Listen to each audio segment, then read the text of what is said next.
Aku harus tahu siapa kau sebenarnya.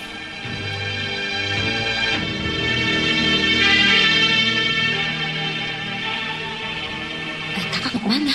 Keluar yuk. Panas di dalam.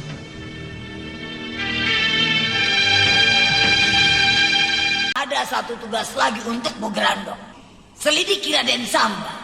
Karena dia menguasai ilmu Kalagondang. Aku ingin tahu apa hubungan dia dengan musuh bebuyutanku itu. Paham, Grandong?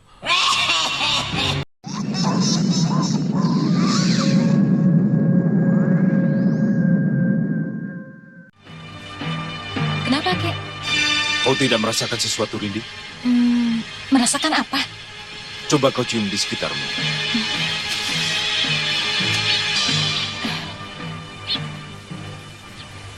Bau apa?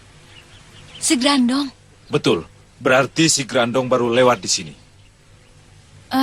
Lalu apa yang harus kita lakukan, Kek? Jangan terpancing oleh si Grandong. Terpancing? Apa si Grandong tahu maksud dan tujuan kita, Kek? Mungkin dari Malampir. Karena itu waspadalah, hati-hati dengan yang mencurigakan.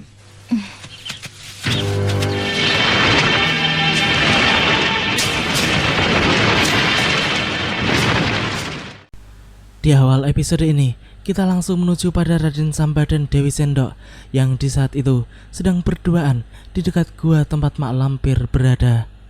Pemuda itu pun mengatakan bahwa ia ingin mengajak Dewi Sendok menuju Kadipaten Banjarharja untuk bertemu dengan ibunya yang sudah terlalu lama ditinggalkan.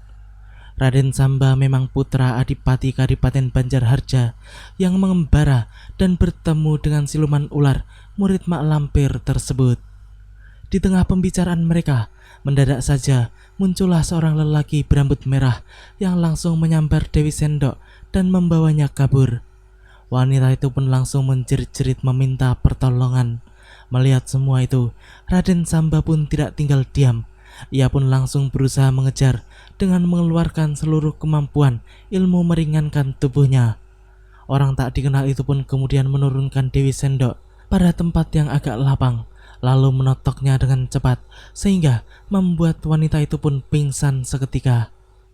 Sepertinya lelaki itu sengaja memancing Raden Samba menuju tempat tersebut. Tak lama kemudian, Raden Samba pun datang menyusul sembari melancarkan serangan-serangannya.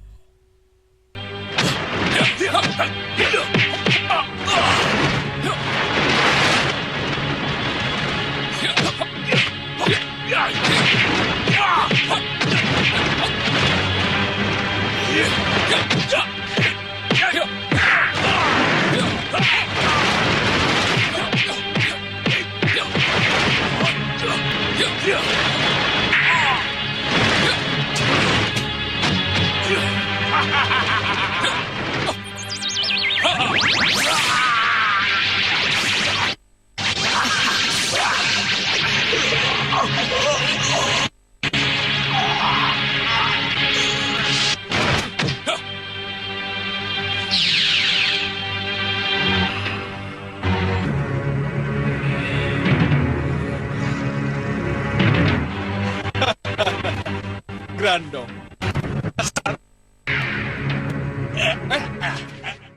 Ya, ternyata orang itu adalah jelmaan Grandong yang akhirnya ketahuan oleh Raden Samba.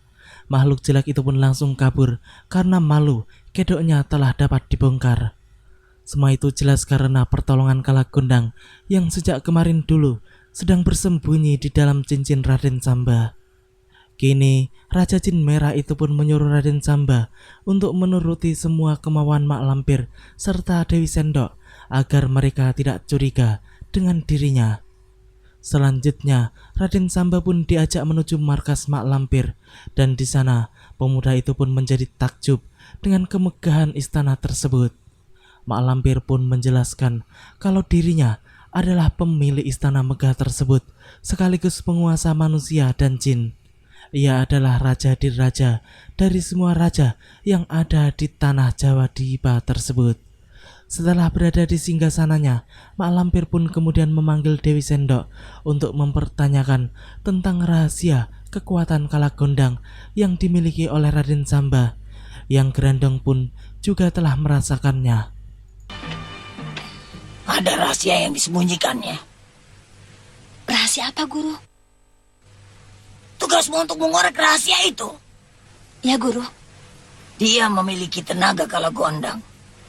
Tapi berkali-kali aku melihat di pasus saktiku tidak kelihatan. Di mana letak kekuatan dan kelemahan Raden Samba. Jaga omongan dan lakumu. Jangan sampai Raden Samba curiga bahwa kau sedang menyelidikinya. Hah? Baik, Guru.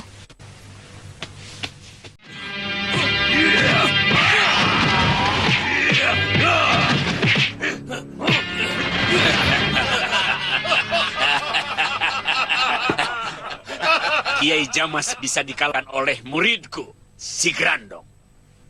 Kalau begitu, sebentar lagi golongan putih akan takluk di hadapan ketua. Betul. Kini kita menuju pada rombongan Ki Dunia Banda yang di saat itu tengah membicarakan tentang Kiai Jamas yang dapat dikalahkan oleh Grandong yang diakuinya sebagai murid manusia sesat tersebut. Mereka pun tampak senang karena akhirnya bisa mengalahkan Kiai paling sakti golongan putih. Walaupun sebenarnya sang Kiai belum kalah dan justru Grandong dibawa kabur oleh Ki Dunia Banda. Untuk selanjutnya, mereka pun berencana untuk menaklukkan golongan hitam yang diketuai oleh Mak Lampir. Namun Ki Dunia Banda dengan bangga pun menjelaskan kalau dirinya telah menugaskan Grandong untuk menarik Mak Lampir ke pihaknya, sehingga mereka akan bergabung untuk menjadi sebuah kekuatan yang sangat luar biasa dan tidak terkalahkan. Akan tetapi, ternyata Grandong pun memiliki cara tersendiri untuk menyatukan keduanya tanpa adanya pertikaian, yaitu dengan cara memberitahukan kepada keduanya. Di sisi Mak Lampir, ia mengatakan bahwa Ki Dunia Banda mau takluk kepada si Nenek Peot. Sedangkan pada sisi Ki Dunia Banda, ia pun mengatakan bahwa Mak Lampir juga mau takluk kepadanya, sehingga dengan demikian keduanya pun dapat bersatu karena tipu daya Grandong. Setelah memberitahu keduanya, Grandong pun mengajak mereka berdua untuk bertemu di sebuah gua tersembunyi. Aku takluk padamu, Kakang Dunia.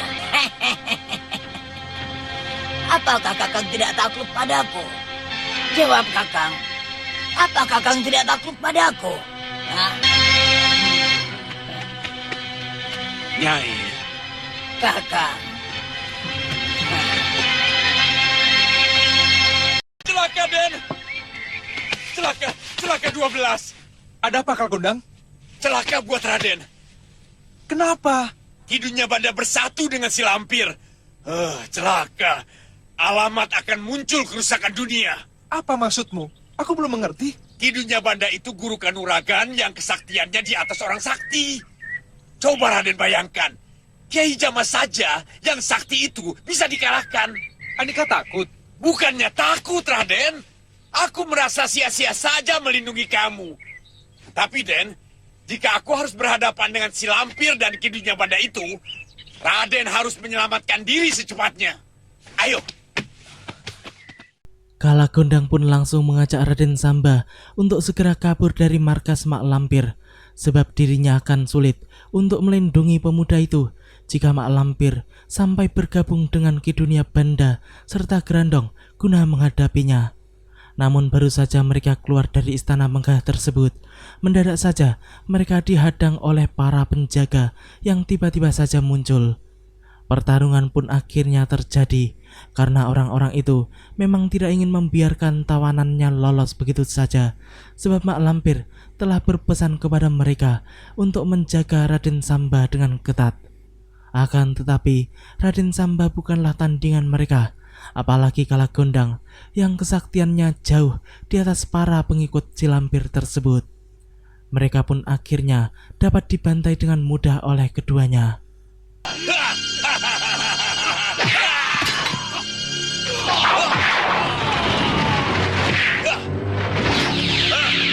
Kurang ajar.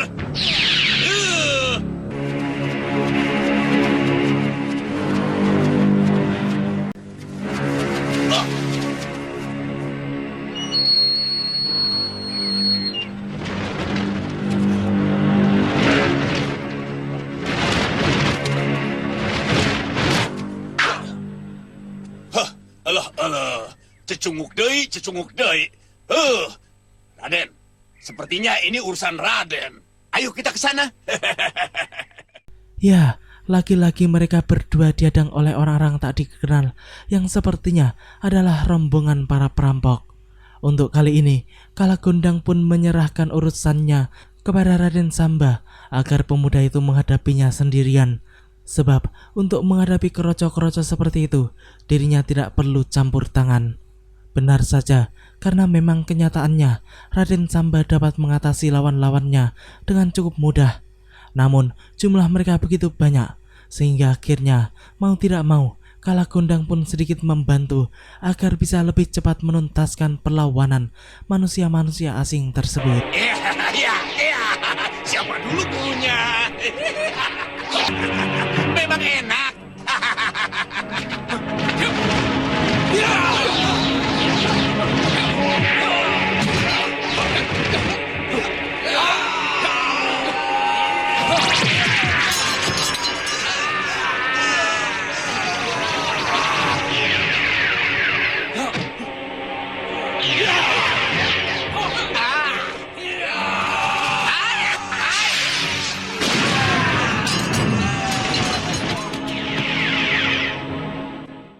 Kalagondang pun kemudian kembali mengajak Raden Samba untuk menemui Datuk Larang Tapa, sebab hanya kakek Rindi Antika itulah yang bisa menyembuhkan pemuda tersebut. Sementara itu, Mak Lampir yang sedang bersama Ki Dunia Banda pun tampak sedang bermesraan. Tampaknya nenek tua itu lebih percaya diri dengan samarannya kali ini, sebab Ki Dunia Banda tidak akan jijik melihatnya. Mereka berdua pun membicarakan tentang masa depan mereka yang akan menjadi penguasa dunia persilatan, baik hitam maupun putih. Mimpi-mimpi mereka pun tampak jelas di depan mata, seakan mereka berdua sudah merupakan manusia yang paling sakti, tidak ada duanya. Padahal mereka belum pernah merasakan betapa hebatnya Raja Mataram yang berkuasa saat ini, yaitu Sultan Agung. Di tengah pembicaraan mereka, mendadak saja muncullah Grandong yang datang memberikan laporannya. Ada laporan penting, Nek. Raden Samba kabur dari istana bersama Kalagondang. Ada apa ini? Sepertinya ada yang meresengati Nyai. Betul, Kang. Kakang bisa membantu aku. Tentu, Nyai. Untuk Nyai, apapun yang Nyai butuhkan akan aku berikan. Ada apa? Kalagondang. Ada apa dengan si konyol ompong itu? Raden Samba, calon suami muridku yang sudah aku ruat dalam upacara Kalasatya, dibawa kabur. Keinginan Nyai bagaimana? Rebut kembali Raden Samba dari tangan Kalagondang. Baik. Ki Jamrong, Ki Bledek, cepat berangkat. Cari Raden Samba dan bawa kemari. Siap, Ki. Ya, kesempatan emas itu digunakan oleh Mak Lampir untuk meminta bantuan dari Ki Dunia Banda tanpa dirinya harus ikut turun tangan langsung. Ki Dunia Banda pun segera mengutus dua anak buahnya yang paling sakti untuk menjalankan tugas berat tersebut. Sementara itu, Kalagondang dan Raden Samba kini sedang dalam perjalanan menuju Kadipaten Banjarharja yang merupakan rumah pemuda keturunan Ningrat tersebut. Namun, sebelum mereka masuk ke dalam kota Kadipaten, Kalagondang pun akan menurunkan sebuah ilmu yang mampu menutupi sihir ular Dewi Sendok agar Raden Samba tidak terlihat sebagai ular berkepala manusia alias tampak seperti manusia seutuhnya. Sebab kalau sampai pemuda itu terlihat sebagai ular, maka seisi Kadipaten akan menjadi geger dan para prajurit Kadipaten pastinya akan menangkapnya. Ilmu yang dimaksudkan oleh Kalagondang adalah Aji Bayu Sekartaji yang dapat menimpa atau menutupi ilmu sihir Dewi Sendok. Tapi ajian ini bersifat sementara, Raden. Sementara bagaimana? Ajian ini hanya sementara saja bisa meredam kekuatan sihir Kala Sarpakenaka. Selagi Raden bisa menghindari beberapa larangan. Apa larangannya? Jangan berendam dalam genangan air yang mengalir. Kedua, jangan makan pisang emas yang masak di pohon. Ketiga, jangan mendengar suara seruling yang ditiup orang. Rasanya larangan itu tidak berat. Aku sanggup menjalaninya, Kalagondang. Baiklah kalau begitu. Nanti malam, aku wedar Abayu Sekartaji untuk Raden. Kalau Gondang, sedang apa dia? Menyirami orang yang tidak bisa kelihatan oleh pasu saktiku ini. Aneh. Pasti ada yang sedang dimandikan. Jangan-jangan Kakang Samba, Guru. Diam, jangan sok pintar. Kita serang saja. Kita rebut Raden Samba dari tangannya. Iya, Guru. Melawan Kalagondang harus pakai otak. Salah perhitungan sedikit saja. Jangan harap ada yang bisa selamat. Mak Lampir sampai saat ini memang masih sangat berhati-hati jika harus berhadapan dengan Kalagondang. Bahkan ia cenderung menghindarinya. Padahal Kalagondang tidak lebih berbahaya dari Maesa dan Sembara. Cuman mungkin karena Kalagondang adalah sebangsa siluman, sehingga ia tidak bisa lari seenaknya ketika kalah menghadapi Raja Jin Merah tersebut. Di hari itu, tanpa Adipati Banjarharja yang sedang menaiki kereta kudanya. Lalu ia segera menemui istrinya yang semalam habis bermimpi buruk tentang anak mereka, yaitu Raden Samba. Mereka pun kini sangat mengkhawatirkan keadaan putranya, karena sampai detik ini mereka belum mendapatkan kabar kepulangannya. Hapus air matamu, Nyai. Kita doakan saja, semoga putra kita selalu dalam lindungan Gusti Allah yang Maha Pengasih.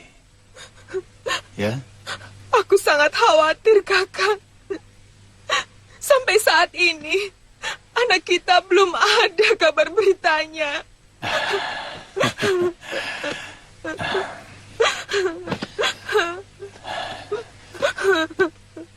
Jangan khawatir.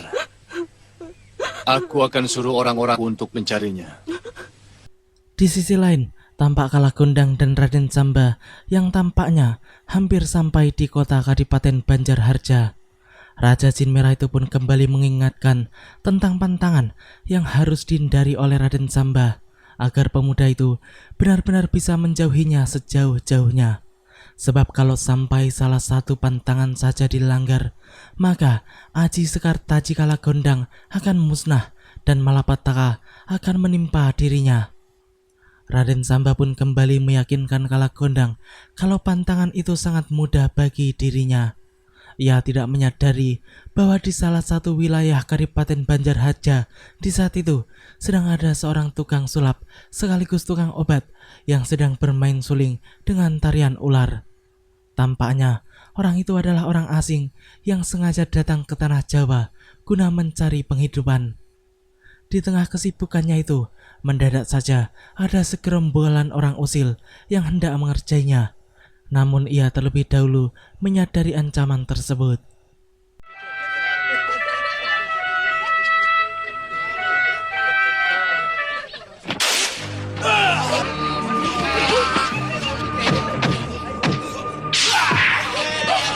Ayo lari!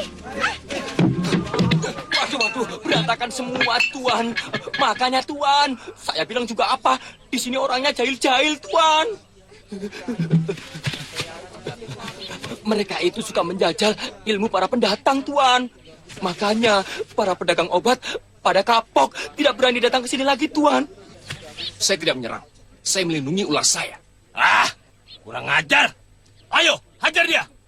Ya. Ya. Ya.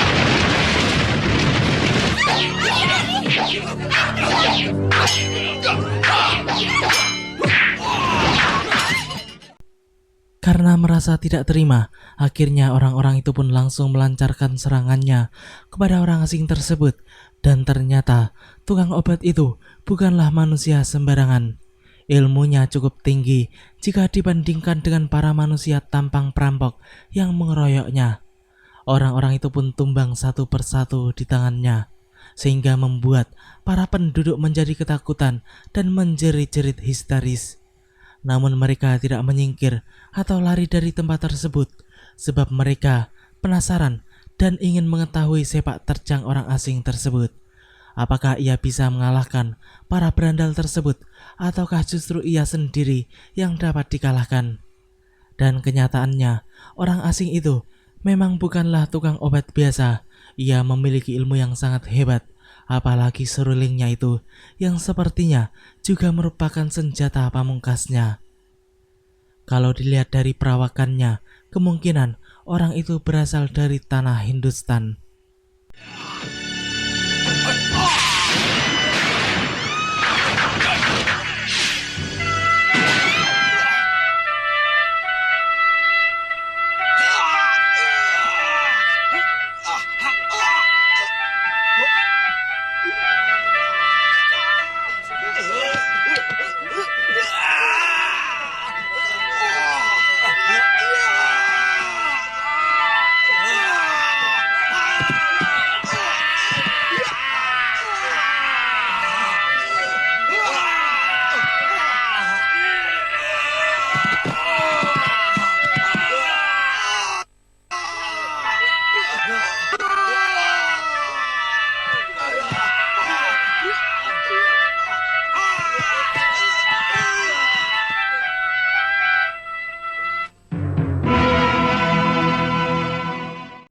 Kini kita menuju pada Raden Samba dan Kalagondang yang di saat itu sudah sampai di Kadipaten Banjarharja, dan ia pun disambut dengan hangat oleh para prajurit yang sudah lama menanti kedatangannya. Ya, wajar saja kalau para prajurit itu memang senang dengan Raden Samba, sebab dahulu mereka sering ditemani oleh pemuda itu ketika sedang berjaga di malam hari. Apalagi memang pemuda itu sangat sopan dan sangat menghormati mereka, walaupun hanya prajurit saja. Mereka pun mengatakan bahwa mereka sangat merasa kehilangan sejak kepergian tuannya itu dari Kadipaten.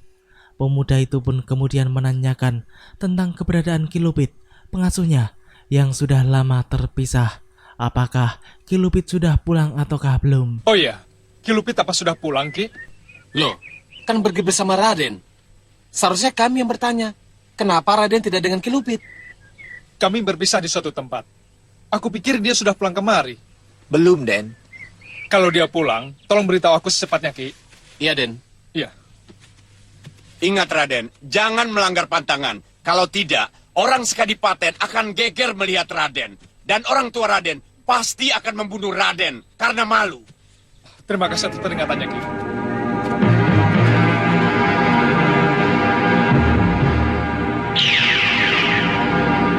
Guru, Raden Samba sudah pulang. Anak buah Mak Lampir itu pun langsung melaporkan kepada gurunya jika Raden Samba dan Kalagondang telah pulang ke Kadipaten Banjarharja. Namun si Lampir itu tidak percaya karena ia merasa bahwa Raden Samba tidak akan pernah berani pulang ke Kadipaten Banjarharja karena ia sedang berbadan ular. Dewi Hijau pun kemudian menjelaskan kalau kenyataannya Raden Samba memang tidak membuat gempar Kadipaten. Bahkan para prajuritnya pun menyambut kedatangannya dengan hangat tanpa adanya huru-hara ataupun kecurigaan. Apa kau tidak salah lihat? Tidak, Guru. Saya melihat dengan mata kepala saya sendiri. Raden Samba dan Kalagondang berjalan berdua masuk ke dalam pintu gerbang Kadipaten Banjarharja. Aneh. Apa mungkin sihir Kala Sarpakanaka sudah punah dari badan Raden Samba? Mungkin dipunahkan oleh Kalagondang, Guru. Kalagondang! Di hari itu, tampak Raden Samba yang telah berganti pakaian dengan pakaian kebesarannya sebagai putra seorang adipati. Ia pun tampaknya sedang mencari tahu tentang keberadaan Kalagondang yang sudah 3 hari ini menghilang. Para prajurit dan dayang-dayang yang ditanyainya pun memiliki jawaban yang sama, yaitu mereka juga sudah 3 hari sama sekali tidak melihat Kalagondang. Namun salah seorang pelayan itu pun menceritakan bahwa terakhir kali ia melihat Kalagondang ialah ketika di tepi kolam, lelaki tua itu sedang melamun. Raden Samba pun kemudian berpikir, apa mungkin Kalagondang sedang pergi menemui sanak familinya di kampung. Kini kita menuju pada Mak Lampir dan Ki Dunia Banda, di mana pada saat itu lelaki yang telah berubah rupa itu pun sedang mengajak Mak Lampir untuk mencari kabar berita tentang Kalagondang dan Raden Samba pada sebuah kedai makan yang cukup ramai dan sering dikunjungi oleh para pendatang dari berbagai daerah serta para pendekar baik dari golongan putih maupun hitam. Kita masuk. Ya, kita tidak boleh mengundang kecurigaan orang sini. Bersikaplah seperti suami istri yang musafir. Tidak perlu diajari, aku tahu sendiri. Iya.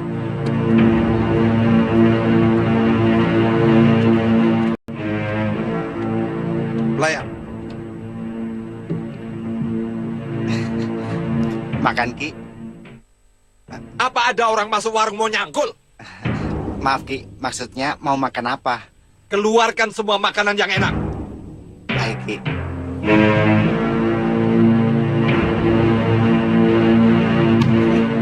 Pelayan, cepat!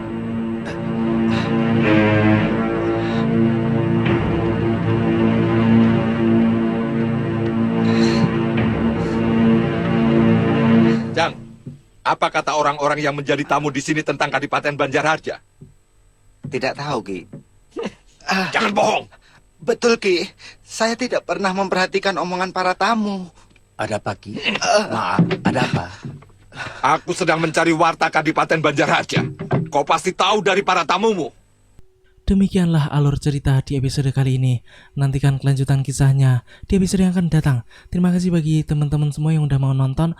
Jangan lupa subscribe dan share, dan juga nyalain notifnya. Assalamualaikum warahmatullahi wabarakatuh.